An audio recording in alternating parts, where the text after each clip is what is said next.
CGPSC के forest service examination का online form का लिंक एक्टिवेट हो चुका है। सीजीपीएससी फॉरेस्ट सर्विस के अंतर्गत एसीएफ और फॉरेस्ट रेंजर के पदों पे भर्ती होने वाली है।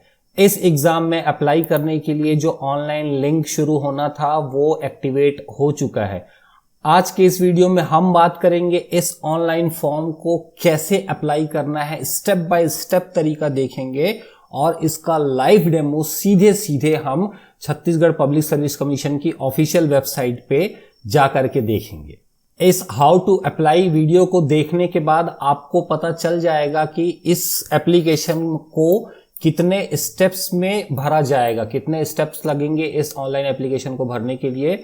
दूसरी जानकारी आपको मिलने वाली है, इस फॉर्म को भरने से पहले आपको कौन कौन सी डॉक्यूमेंट्स या डिटेल्स अपने पास रखनी है जिसको आपको फॉर्म में भरना है, ताकि आपको बार बार फॉर्म भरने के लिए फिर से उठ करके अपने डॉक्यूमेंट्स खोज कर उसमें से जानकारियां निकाल करके इसमें भरनी ना पड़े। तीसरी क्या बात पता चलेगी, ऑनलाइन फॉर्म के लिए आपको फोटो और सिग्नेचर कैसे बनाना है, ये काम आप खुद ही कर सकते हैं और इसको अपलोड कर सकते हैं, किसी और से बनवाने की जरूरत नहीं है। फिर चौथी बात क्या देखेंगे हम इसमें, आप इस फॉर्म के लिए ऑनलाइन पेमेंट करोगे तो वो कैसे करना है, किस पेमेंट मोड को सेलेक्ट करना है और क्यों सेलेक्ट करना है, ताकि आपको सबसे कम पोर्टल चार्जेस लग सके। मतलब आपको अपने एप्लीकेशन फीस के अलावा जो अदर चार्जेस पे करने होते हैं, पोर्टल चार्जेस, वो कम कैसे लगेंगे, किस मोड को सेलेक्ट करने पे, मतलब क्रेडिट कार्ड की डेबिट कार्ड, कौन सी जानकारियां आपको रखनी है इसके लिए, वो सब कुछ आपको इस वीडियो में पता चलेगा। पांचवी बात हमको मालूम ये चल जाएगी कि अगर इस फॉर्म को भरते समय आपसे कोई गलती हो जाती है तो उसको आप कैसे करेक्ट कर सकते हो तुरंत। साथ में त्रुटि सुधार की भी बात करेंगे कि फॉर्म भरते समय अगर गलती नहीं सुधार पाए तो आगे कैसे कर सकते हैं। उसके अलावा कॉमनली कहां कहां पे गलतियां करते हैं फॉर्म भरते समय, और ये वीडियो देखने से आप उन सब से कैसे बचना है ये भी जान लोगे और आपको पहले से पता रहेगा कि कौन कौन सी जानकारी आपको लेकर के आनी है इस फॉर्म को भरने से पहले। तो इन्हीं डिटेल्स के साथ हम आज पूरा एक स्टेप बाय स्टेप इसका वीडियो देखने वाले हैं कि कैसे आपको सीजीपीएससी फॉरेस्ट सर्विस एग्जामिनेशन के रिक्रूटमेंट एग्जाम के लिए अप्लाई कैसे करना है।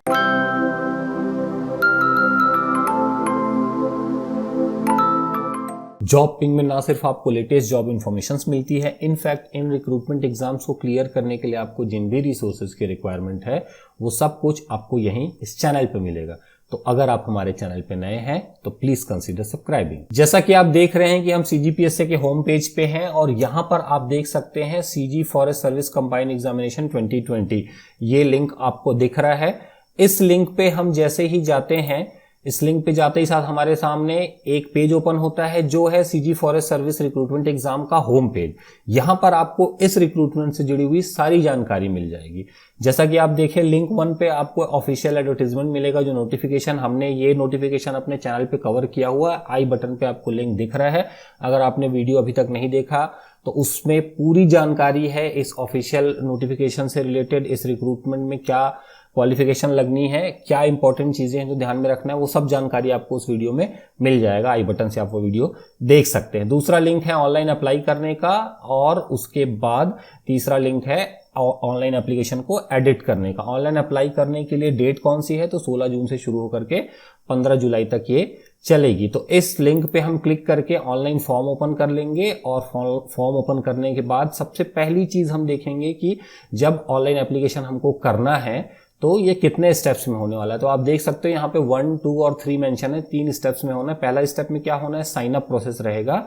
साइन अप प्रोसेस में क्या रहेगा कि इसमें हमको जनरल इन्फॉर्मेशन सीजीपीएससी को देना है अपना, जिससे ये एक प्रोफाइल क्रिएट करेंगे हमारी।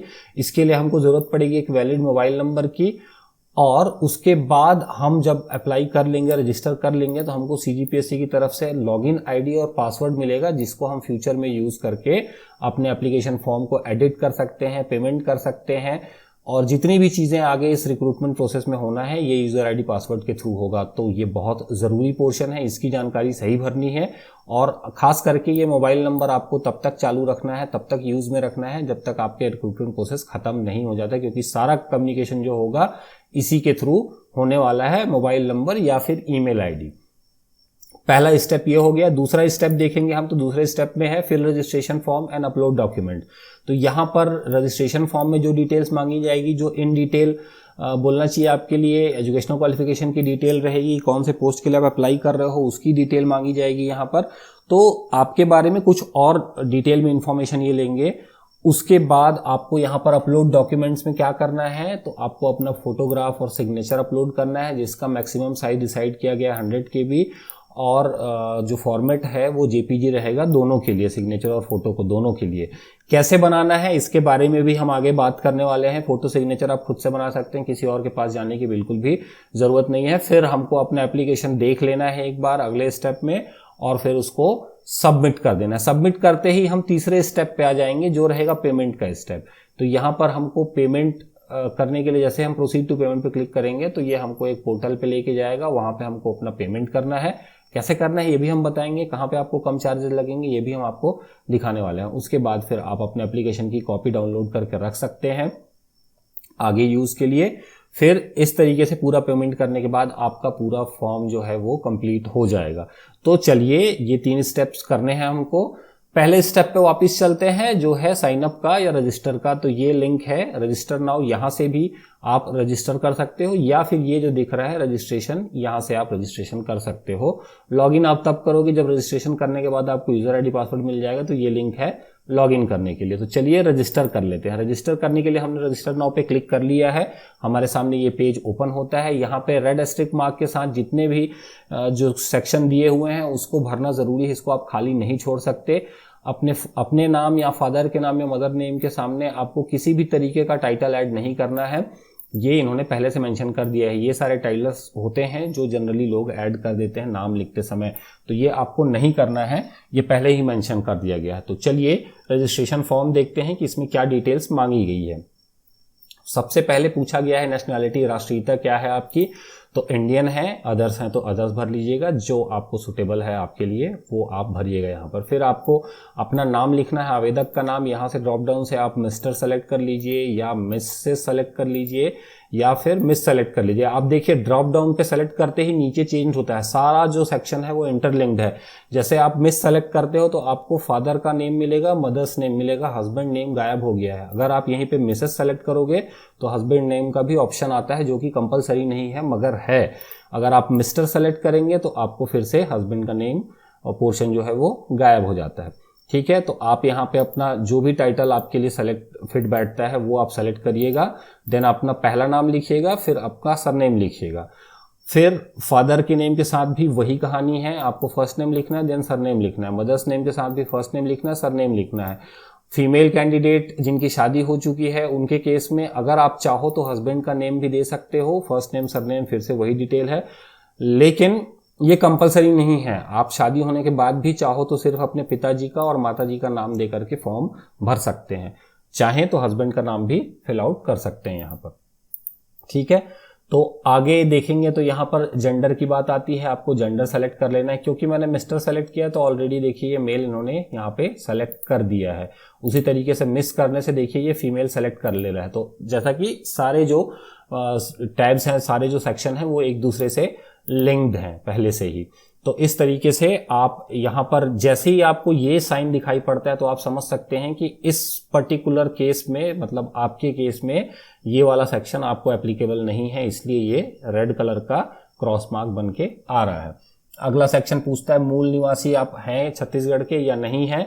अगर नहीं भरोगे तो क्योंकि सिर्फ अनरिजर्व कैटेगरी में ही बाहर के लोग अप्लाई कर सकते हैं, तो देखिए यहाँ पे अनारक्षित अपने आप ही सेलेक्ट कर दिया कैटेगरी में ये। अगर आप छत्तीसगढ़ का भरते हैं तब आप किसी तरीके का रिजर्वेशन ले सकते हैं, तब आप ये ड्रॉप डाउन से सेलेक्ट कर लेंगे कि आप कौन सी कैटेगरी से बिलोंग करते हैं। उसके बाद पूछ रहे हैं कि क्या आप भूतपूर्व सैनिक हैं, हाँ या नहीं भरेंगे यहाँ पर। अगर हाँ भरेंगे तो कितने साल तक आपने सेवा दी वो यहाँ पे मेंशन करना पड़ेगा, नहीं भरते ही साथ देखिए ये शेडेड हो जाता है। उसी तरीके से ये पूछ रहे हैं कि क्या आप वर्तमान में छत्तीसगढ़ शासन के कर्मचारी हैं, छत्तीसगढ़ राज्य के बोर्ड निगम में कार्यरत हैं। तो क्या आप स्टेट गवर्नमेंट के लिए या फिर स्टेट गवर्नमेंट के बोर्ड या फिर निगम में किसी तरीके से काम कर रहे हैं, हाँ या नहीं भरना है। अगर आप काम कर रहे हैं और हाँ भरते हैं तो आपको यहाँ पर जो आपका एम्प्लॉयर है, मतलब जिस भी डिपार्टमेंट में आप काम करते हो, वहाँ पे आपके जो इमीडिएट बॉस हैं उनको आपको एक लेटर लिखना है और बताना है कि आप इस फॉर्म के लिए अप्लाई कर रहे हो और आप एनओसी की रिक्वेस्ट करेंगे उस लेटर में। तो उस लेटर की जो डेट है वो आपको यहाँ पर भरनी है कि आपने किस डेट पे अपने एम्प्लॉयर को बताया है कि आप CGPSC के इस रिक्रूटमेंट एग्जाम के लिए अप्लाई कर रहे हो। अगर नहीं तो प्लेन एंड सिंपल ये हट जाता है। हाँ करने पे ये डिटेल लिखना है, फिर आपको टर्म्स एंड सर्विस जो आपने सेवा दी है, कितने सालों तक काम किया है या कर रहे हैं, तो वो यहाँ पर लिखना है। अगला फिर से वही पूछ रहा है कि आप क्या छत्तीसगढ़ शासन के संविदा कर्मचारी हैं, हाँ या नहीं, यहाँ पे आपको फिर भरना है।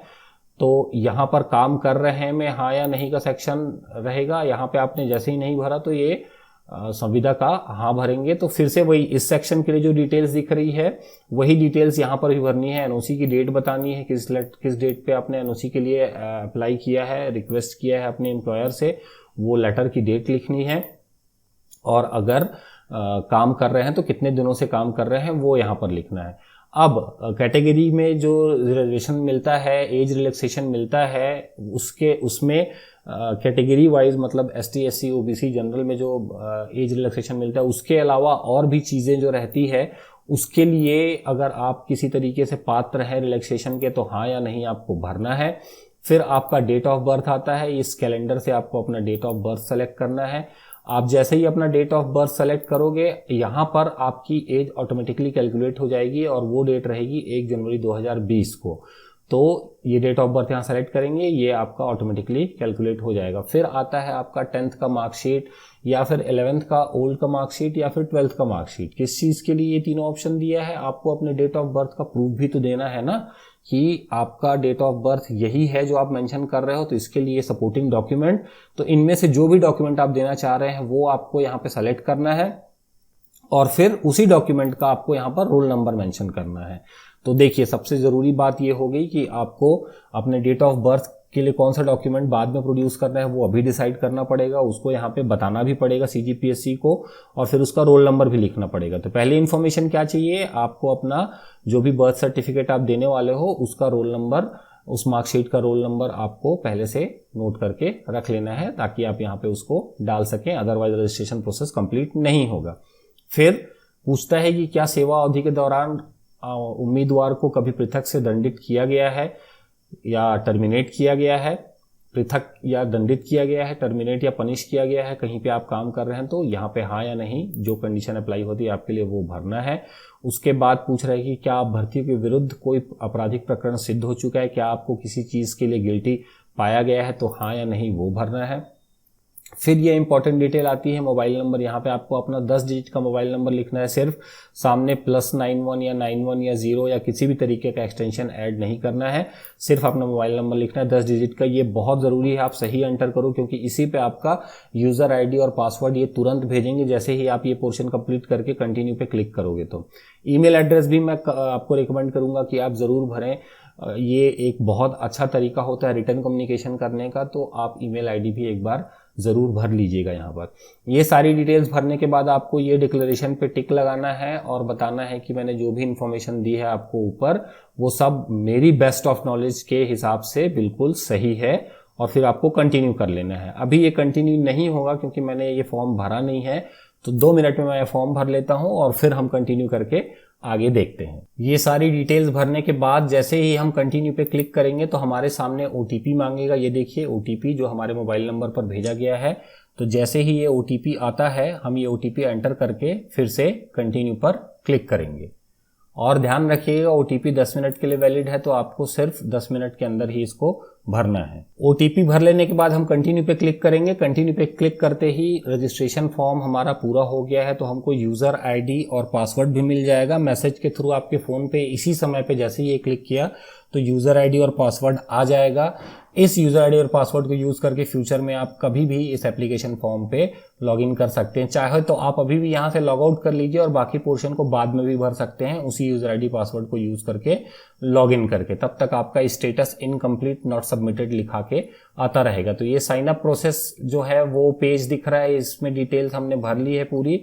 तो अब यहाँ पे चाहे तो आप यहाँ से सेव एंड कंटिन्यू करके आगे बढ़ लो, या फिर डायरेक्ट यहीं से आप इस टैब में मूव कर सकते हो। तो ये अगला टैब हमने सेलेक्ट किया, तो जैसे ही सेव एंड कंटिन्यू किया तो अगला टैब बेसिक डिटेल्स आ गया है। बेसिक डिटेल्स में हमको यहाँ पर एड्रेस भरना है, तो आप यहाँ पे एड्रेस अपना अच्छे से भर दीजिए। इसमें आप जिस जगह पे भी रह रहे हैं, जो चीज़ें आपका जो परमानेंट एड्रेस है, करंट एड्रेस है जहाँ पे आप अभी रह रहे हो, उसको आप यहाँ से भर लीजिए। ये देखिए, शहर का नाम, स्टेट का नाम, डिस्ट्रिक्ट का नाम, ये सारी चीज़ें आपको यहाँ पर से भर लेनी है। एड्रेस लाइन 2 ऑप्शनल है, चाहे तो आप इसको भर सकते हैं। आपका एड्रेस का लेंथ कितना है उसके ऊपर डिपेंड करता है, तो इस तरीके से आप इस एड्रेस को भर लीजिएगा।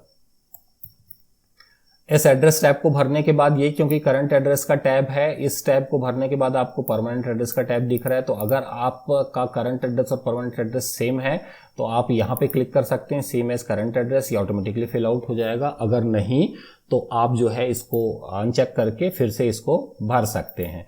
अगला जो आता है फिजिकल स्टैंडर्ड, यहाँ पर क्योंकि ये फॉरेस्ट की जॉब है, यहाँ पर फिजिकल स्टैंडर्ड भी चाहिए, तो इन्होंने हाइट इन सेंटीमीटर और चेस्ट इन सेंटीमीटर मांगा हुआ है। तो यहाँ पर आपको अपनी हाइट एंटर करनी है और फिर अपना चेस्ट जो है वो सेंटीमीटर में वो भी एंटर करना है। चेस्ट का बहुत कंपलसरी दिया हुआ है क्योंकि ये मिनिमम रिक्वायरमेंट है, हाइट का भी रिक्वायरमेंट है यहाँ पर, तो आपको ये दोनों डिटेल्स यहाँ पे भर लेनी है। एक चीज का आपको ध्यान रखना है, हाइट और चेस्ट का जो डिटेल आप भरेंगे यहाँ पर, वो दोनों डिटेल आपको सेंटीमीटर में ही एंटर करना है, फुट और इंच में नहीं एंटर करना है। तो आपको यहाँ पर इंच भी नहीं यूज करना है, फुट भी नहीं यूज करना है, आपको सेंटीमीटर में कन्वर्ट करके इसको एंटर करना है।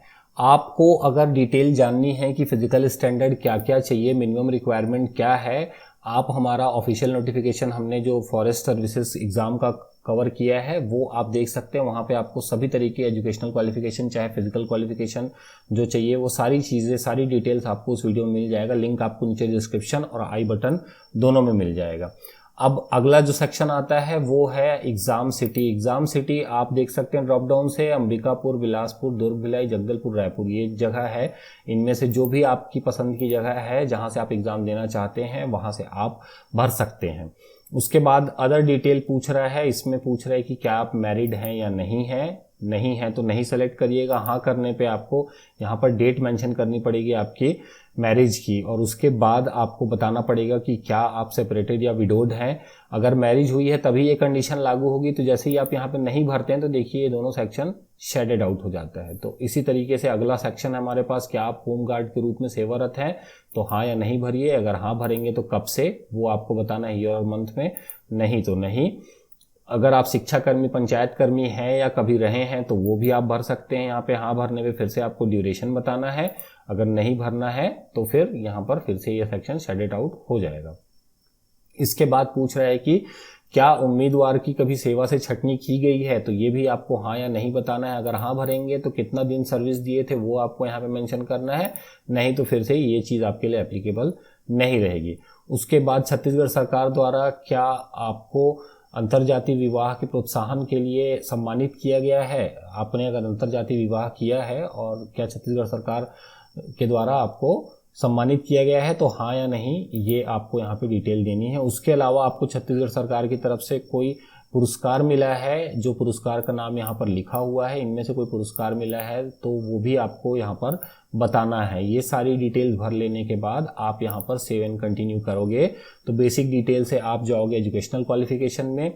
यहाँ पर एजुकेशनल क्वालिफिकेशन में आपसे 12th का और ग्रेजुएशन का पूछ रहा है। 12th में आपका डिग्री कोई चीज़ का नाम नहीं होता, इसीलिए फिर इन्होंने यहाँ पे डिग्री को अलग से शेडेड कर दिया है। सब्जेक्ट आपको सेलेक्ट कर लेना है यहाँ पर, फिजिक्स, केमिस्ट्री, बायोलॉजी, आप किससे बिलोंग करते हैं कोई भी एक सब्जेक्ट आपको सेलेक्ट कर लेना है। 12th में जनरली मैथमेटिक्स और बायो की बात करते हैं, तो मैथमेटिक्स लिए हो अगर आप तो आप फिजिक्स, केमिस्ट्री कोई भी अपने में से सेलेक्ट कर सकते हो, और बायोलॉजी तो बायोलॉजी आपको सेलेक्ट कर लेना है। इंस्टीट्यूशन का नाम लिखना है, मतलब आपके स्कूल का नाम लिखना है। यहाँ पर आप अपने स्कूल का नाम लिख सकते हो। उसके अलावा आपको अपनी यूनिवर्सिटी का नाम लिखना है, मतलब बोर्ड का नाम लिखना है कि कौन सा बोर्ड है आपका, उसको आपको यहाँ पर मेंशन करना है। फिर ईयर ऑफ पासिंग मेंशन करना है कि कौन से सन पे आपने ईयर जो 12th है वो पास किया था, कौन से ईयर पे आपका पास आउट ईयर है, तो वो आपको यहाँ पर बताना होगा। ठीक है, वो आप बता दीजिए यहाँ पर। फिर आपको यहाँ पे अपने 12th का रोल नंबर मेंशन कर देना है, और फिर परसेंटेज में अगर आपको मार्क्स मिले हैं तो परसेंट आप सेलेक्ट करोगे, तो यहाँ पे टोटल मार्क्स पूछेगा और कितना मार्क्स आपको मिला उस हिसाब से फिर आपका परसेंटेज यहाँ पे ऑटोमेटिकली आ जाएगा। तो इसलिए आपको 12th की मार्कशीट भी अपने साथ में रखनी है। यहाँ पे आपको टोटल मार्क्स और ऑब्टेन मार्क्स देखने में आसानी होगी। अगर ग्रेड पॉइंट है तो ग्रेड पॉइंट आप जैसे ही सेलेक्ट करोगे, देखिए total marks obtain marks percentage गायब हो जाता है और सीधे ग्रेड पॉइंट यहाँ पे सेलेक्ट करने के लिए आ जाता है। तो अगर ग्रेड पॉइंट से आपको मिला है तो आप वो चीज़ भी यहाँ पे सेलेक्ट कर सकते हो। परसेंटेज तो परसेंटेज सेलेक्ट कर लीजिए। ये डिटेल हो गई 12th की। उसके बाद ग्रेजुएशन में डिग्री आपने कौन सी भरी है, कौन सी की है, तो वो आपको यहाँ पर लिखना है कि आप किस डिग्री से आपका ग्रेजुएशन कंप्लीट हुआ है। तो आपने अगर इंजीनियरिंग की है तो इंजीनियरिंग लिखेंगे, बीएससी किया है तो बीएससी लिखेंगे। इसी तरीके से जो भी डिग्री का नाम है वो आप यहाँ पे मेंशन करोगे। उसके बाद फिर आप यहाँ से अपना सब्जेक्ट सेलेक्ट करोगे कि कौन से सब्जेक्ट से आपने किया है। तो देखिए ये सारे जो हैं वो एलिजिबल सब्जेक्ट हैं, engineering in any branch, zoology, veterinary science, physics, statistics, जो भी चीज़ है वो आप यहाँ से सेलेक्ट कर सकते हैं। फिर आपको इंस्टीट्यूशन का नाम लिखना है यहाँ पर कि आप कौन से इंस्टीट्यूशन से पढ़ के पास आउट हुए हो। तो इसी तरीके से आप यहाँ पे अपने इंस्टीट्यूशन का नाम लिख सकते हो। फिर आपको यहाँ पर यूनिवर्सिटी का नाम लिख देना है कि आपने कौन सी यूनिवर्सिटी से पढ़ाई की है। ठीक है, फिर आपका ईयर ऑफ पास आउट भी आपको लिख देना है कि कौन से सन में आप पास आउट हुए हो, वो चीज़ भी आपको यहाँ पर मेंशन करना है। तो इसी तरीके से आप ये चीज़ यहाँ पे बता सकते हो। फिर आपको फिर से अपना रोल नंबर भर देना है यहाँ पर, जो रोल नंबर आपका ग्रेजुएशन में रहा है। फिर से आपको यहाँ पे परसेंटेज या फिर ग्रेड पॉइंट जो भी आपका रहा है, परसेंटेज रहा है तो परसेंटेज सेलेक्ट करने पे मार्क्स और ऑब्टेन मार्क्स, और अगर ग्रेड पॉइंट सिस्टम से आप पास आउट हुए हो तो यहाँ पर से आपको अपना ग्रेड सेलेक्ट कर लेना है। ये डिटेल्स फिल आउट करने के बाद आप 7 कंटिन्यू करोगे तो वर्क एक्सपीरियंस की बात आएगी। वर्क एक्सपीरियंस पे आप जैसे ही जाएंगे यहाँ पर तो डेजिग्नेशन, कौन से डेजिग्नेशन पे आपने काम किया है वो आपको भरना है। यहाँ पर नियोजक का नाम क्या था, कौन से ऑफिस के लिए आपने काम किया हुआ है वो यहाँ पे आपको भरना है और उनका एड्रेस भी लिखना है साथ में। उसके बाद कब से कब तक आपने काम किया है तो वो ड्यूरेशन आपको यहाँ पर भर के देना है कि आपने कब से कब तक काम किया है इस कंपनी के लिए, या इस पोस्ट में रहते हुए आपने कब से कब तक सेवा दी है, वो चीज़ आपको यहाँ पर मेंशन करना है। तो ये ड्यूरेशन आपने यहाँ पे अपनी डिटेल भर दी एक्सपीरियंस का। अगर आपने काम किया है तभी आपको ये डिटेल भरनी है, अगर नहीं तो फिर आप ये डिटेल्स खाली छोड़ सकते हो। फिर आपको यहाँ पे पूछ रहा है पोस्ट अप्लाइड फॉर, क्योंकि इसमें दो पोस्ट की रिक्रूटमेंट होनी है, तो आप किस पोस्ट के अप्लाई करना चाह रहे हैं तो वो आपको यहाँ पर सेलेक्ट करना है। तो आप अगर एसीएफ के लिए करना चाह रहे हैं तो एसीएफ सेलेक्ट करेंगे और दूसरा जो है प्रेफरेंस आप देंगे रेंजर को। तो इसी तरीके से फर्स्ट प्रेफरेंस और सेकंड प्रेफरेंस आप यहाँ से दे सकते हैं कि पहला प्रेफरेंस आपका एसीएफ के लिए रहेगा एंड देन आपको रेंजर का प्रेफरेंस देना है। मतलब अगर आप जैसा चाहें, जो आपकी प्रायोरिटी रहेगी, आप जिस भी पोर्शन के लिए, जिस भी पोस्ट के लिए एलिजिबल रहेंगे उसके लिए आप यहाँ पे अपना प्रेफरेंस दे सकते हैं। फिर ये डिटेल हो गई। आप देखिए वर्क एक्सपीरियंस डिटेल हमने कंप्लीट कर लिया है। सेव एंड कंटिन्यू करने पे अगला जो सेक्शन आता है दैट इज अपलोड डॉक्यूमेंट्स। यहाँ पे फोटो और सिग्नेचर अपलोड करना है। मैक्सिमम फाइल जो रहेगा वो 50 KB का रहेगा। डायमेंशन भी इन्होंने मेंशन कर दिया 100 पिक्सल इंटू 150 पिक्सल, और सिग्नेचर के लिए भी सेम स्टैंडर्ड मेंशन किया है। यहाँ पर फाइल का जो डायमेंशन है वो 50 पिक्सल बाई 150 पिक्सल हो जाएगा। मैक्सिमम और मिनिमम बस इन्होंने मेंशन किया हुआ है, इससे ज़्यादा नहीं रखना है। तो इसके लिए हमने ऑलरेडी एक वीडियो बनाया हुआ है। हालांकि वो वीडियो CGPSC के एक स्टेट सर्विस एग्जामिनेशन के लिए था, लेकिन उस वीडियो में आपको पूरी स्टेप बाय स्टेप बहुत डिटेल में बहुत अच्छे से एक्सप्लेन किया गया है इस फोटो और सिग्नेचर को कैसे प्रिपेयर करना है। उसके लिए आपको जिस भी डिजायर्ड साइज में बनाना है, जैसा भी पिक्सल का आपको कंडीशन यहाँ पर दिया हुआ है, वो सब आप अपने आप से कर सकते हैं। लिंक आपको आई बटन पे दिख रहा है उस वीडियो का, उस वीडियो पे जाकर के आप देख सकते हैं फोटो और सिग्नेचर कैसे बनाना है। तो ये जब आप अपलोड कर लोगे, अपलोड करने के बाद आप प्रीव्यू एंड सबमिट करोगे, तो यहाँ पर सबसे बड़ी बात आएगी, प्रीव्यू एंड सबमिट करते समय आपको अब अलर्ट हो जाना है, बहुत ध्यान से देखना है। जैसे ही आप प्रीव्यू एंड सबमिट को क्लिक करोगे, आपके सामने आपका पूरा एप्लीकेशन पेज खुल के आएगा। एप्लीकेशन पेज पे आपने शुरू से लेके अब तक साइन अप से लेके बेसिक डिटेल से लेके एजुकेशनल क्वालिफिकेशन, वर्क एक्सपीरियंस, जो भी आपने फोटो सिग्नेचर जो सारा अपलोड किया है वो सब आपको यहाँ पर दिखाई देगा, उसको आपको ध्यान से पढ़ना है। यही चीज आपको अवॉइड करनी है। इस समय पे आपको बहुत ज्यादा एक्टिव रहना है, जिससे आप गलती ना करो, ताकि आपको त्रुटि सुधार के सेक्शन पे जाना ही ना पड़े। तो आप जो है पहले अपनी डिटेल्स देख लो ध्यान से, जो भी आपने भरा हुआ है क्या वो सही है या नहीं है। जहां पे अगर कुछ दिक्कत है तो आप बिना सबमिट किए आप जो है वो चीज करेक्ट कर सकते हो। वापस जाकर के एडिट एप्लीकेशन का ऑप्शन रहेगा वहां पर, वो आप सेलेक्ट करके आप अपना जो भी करेक्शन है वो कर सकते हैं। और फिर उसके बाद जब आप पूरी तरीके से संतुष्ट हो जाओगे, तब आप जो है वो सबमिट करिएगा एप्लीकेशन को। उसके पहले अगर आप सबमिट कर दोगे, कुछ गलती हो जाती है, तो फिर आपको त्रुटि सुधार के लिए वेट करना पड़ेगा। त्रुटि सुधार का विंडो जो है वो एप्लीकेशन डेट खत्म होने के कुछ दिनों बाद, कुछ दिनों के लिए 1 वीक के आसपास की टाइमिंग देती है CGPSC, उस समय पे आएगा। चैनल पे हमको आपको इन्फॉर्मेशन जरूर दे देंगे। इनफैक्ट हमने इन्फॉर्मेशन दी हुई है त्रुटि सुधार की पहले ही, इसके लिए हमने वीडियो बनाया हुआ है। लिंक आपको आई बटन पे और नीचे डिस्क्रिप्शन में मिल जाएगा। इसके लिए हमने 3-4 वीडियोस बनाए हुए हैं। त्रुटि सुधार में कितना फीस लगता है उसके ऊपर बात की गई है, कौन कौन सी चीज़ों का ध्यान रखना है त्रुटि सुधार करने से पहले उसके बारे में बताया गया है, और त्रुटि सुधार का प्रोसेस क्या होता है, कैसे करना है, वो भी हमने करके बताया हुआ है। तो लिंक आपको नीचे डिस्क्रिप्शन में और आई बटन में मिल जाएगा, आप वहां से जाकर के देख सकते हैं। तो सबसे पहले तो मैं यही बोलना चाहूँगा कि आप त्रुटि सुधार करने की नौबत आए ही नहीं, वैसा करिए। आप पहले ही केयरफुल होकर के फॉर्म भर लीजिए। बहुत छोटी छोटी गलतियां होती है लोगों से, तो आपको वो चीज़ अवॉइड करना है। पूरे समय में आपको एक्टिव रहना है। इस खास करके जब प्रीव्यू एंड सबमिट वाला सेक्शन आएगा, उस समय आपको बहुत ध्यान दे करके अपना फॉर्म जो है सबमिट करना है। फोटो के लिए आप यहाँ से फाइल सेलेक्ट कर सकते हैं क्लिक करके। वैसे ही सिग्नेचर के लिए भी आप यहाँ से फाइल सेलेक्ट कर सकते हैं अपने सिस्टम पे, जहाँ पे भी आपने बना के रखा है हमारा वीडियो देखने के बाद, वो आप वहाँ से सेलेक्ट कर लोगे। दोनों का पाथ दे देंगे, फिर अपलोड क्लिक करने पे आपको यहाँ पे प्रीव्यू भी दिख जाएगा। जैसे ही आप सारा एप्लीकेशन कंप्लीट करने के बाद सबमिट करेंगे अपना फॉर्म, तो वो आपको लेकर के जाएगा पेमेंट वाले पेज पे, मेक पेमेंट वाले पेज पे। इस पेमेंट पे आप जाओगे तो आपको बेसिकली पेमेंट का पोर्टल सेलेक्ट करना है कि आप कौन से बोर्ड को यूज करके आप जो है अपना पेमेंट करना चाह रहे हैं।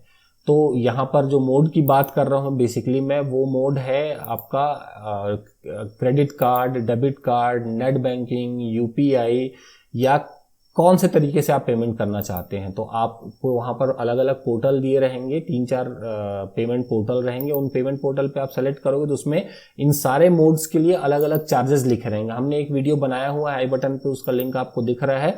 हालांकि ये वीडियो पुराना है, लेकिन पेमेंट पोर्टल का आप चार्जेस यहाँ पे देख सकते हैं। हो सकता है चार्जेस चेंज हो जाएंगे, लेकिन जो मेथड है वो नहीं चेंज होगा, जो प्रोसेस है वो नहीं चेंज होगा। तो आप वहां से देख सकते हैं कि आपको अपनी फीस के अलावा और एक्स्ट्रा कितना पे करना है। आप सारे मोड को सेलेक्ट करके देखिए कहां पर कम लग रहा है, और उस मोड को सेलेक्ट करके फिर आप अपना पेमेंट कर लीजिएगा। ये आपके जो बेस्ट ऑप्शन है जो आपके पास अवेलेबल है। मान लीजिए क्रेडिट कार्ड में सबसे कम लग रहा है, लेकिन आपके पास क्रेडिट कार्ड है नहीं, तो आपको ऑब्वियसली नेट बैंकिंग या फिर डेबिट कार्ड, जो भी ऑप्शन आपके पास अवेलेबल है जिसमें आपका बेस्ट हो सकता है UPI, उनमें से कोई एक ऑप्शन सेलेक्ट कर लेना है। तो इस तरीके से आप अपना पोर्टल चार्जेस, जो एक्स्ट्रा फीस के अलावा जो पैसे लगते हैं फॉर्म भरने में, वो आप कम कर सकते हैं। इस फॉर्म को भरने से रिलेटेड जो भी जानकारियां हैं, उसके लिए इंपॉर्टेंट लिंक्स और वीडियोस जो इंपॉर्टेंट है, जो इंफॉर्मेशन आपको दे सकती है, उन सब के लिंक आपको नीचे डिस्क्रिप्शन में और आई बटन में मिल जाएगा। आई होप ये वीडियो आपके लिए यूजफुल होगा। आपको इसको देख करके समझ आया होगा कि किस तरीके से फॉर्म को अप्लाई करना है और किन किन बातों का ध्यान रखना है, कौन कौन सी जानकारियां आपको पहले से इकट्ठी करके रखनी है। इसके अलावा किसी तरीके का कंफ्यूजन होने पे आप हमसे हमारे कमेंट सेक्शन पे या हमारे सोशल मीडिया हैंडल्स के थ्रू पूछ सकते हैं। Thank you for watching, hope to see you in next video. Till then take care.